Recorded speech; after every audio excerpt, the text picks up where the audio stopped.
Neo skin ఇక్కడ అన్ని రకాల స్కిన్, హెయిర్ మరియు లేజర్ ట్రీట్మెంట్ లభిస్తాయి. మీ అపాయింట్మెంట్ కోసం వెంటనే కాల్ చేయండి. ఆయన పాటని రాయగలరు, అలానే ఆ పాట రాశాక మనతో స్టెప్పులు వేయించగలరు. ఆయన కూడా అంతే అద్భుతంగా స్టెప్పులు వేయగలరు. సో మా అనంత్ శ్రీరామ్ గారిని మాట్లాడవలసిందిగా రిక్వెస్ట్ చేస్తున్నాం. నాకు ఈ వేదిక మీదకి వచ్చాక అర్థమైంది ఏంటంటే, ఎంత తక్కువ మాట్లాడితే అంత ఎక్కువగా చప్పట్లు కొడుతున్నారు. ఇప్పుడు అస్సలు మాట్లాడకపోతే స్టాండింగ్ ఓవేషన్ ఏమో అనుకుంటున్నాను. మణిగారికి స్టాండింగ్ ఓవేషన్ అంట. హైదరాబాద్లో జరుగుతున్న చెన్నై లవ్ స్టోరీ సినిమా పాటల విడుదలకి విచ్చేసిన పాత్రికేయులందరికీ, ప్రేక్షకులకి నా హృదయపూర్వకమైన నమస్కారం.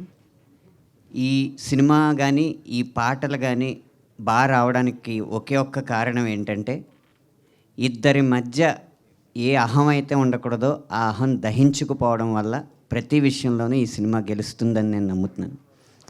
అందులో ఉదాహరణకి ఈ పాట సంగీతం అందించిన మణిశర్మ గారు, సాహిత్యం అందించిన నేను, మా ఇద్దరి మధ్య అహం దహించుకుపోవడం వల్ల ఈ పాట ఇంత అద్భుతంగా వచ్చింది. దానికి కారణం ఏంటంటే, ఈ పల్లవి నేను సాహిత్యం అందిస్తే ఆయన సంగీతం అందించారు, ఈ చరణం ఆయన సంగీతం అందిస్తే నేను సాహిత్యం అందించాను.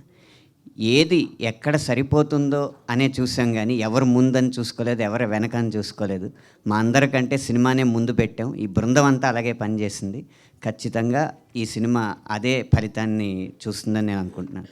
అలాగే మరో ఇద్దరు, కథకుడు రాజేష్ గారు, దర్శకుడు రవి గారు, ఇద్దరి మధ్య అహం దహించుకుపోవడం వల్ల, వాళ్ళ ఆలోచనల సమన్వయం వల్ల ఇద్దరు మమ్మల్ని మాకు మార్గనిర్దేశం చేస్తున్నారని కాకుండా ఇద్దరు ఒకటై మాకు సహాయపడుతున్నారని ప్రతి ఒక్కరూ భావించారు. కాబట్టి ఈ సినిమా భవిష్యత్తులో మంచి ఫలితం.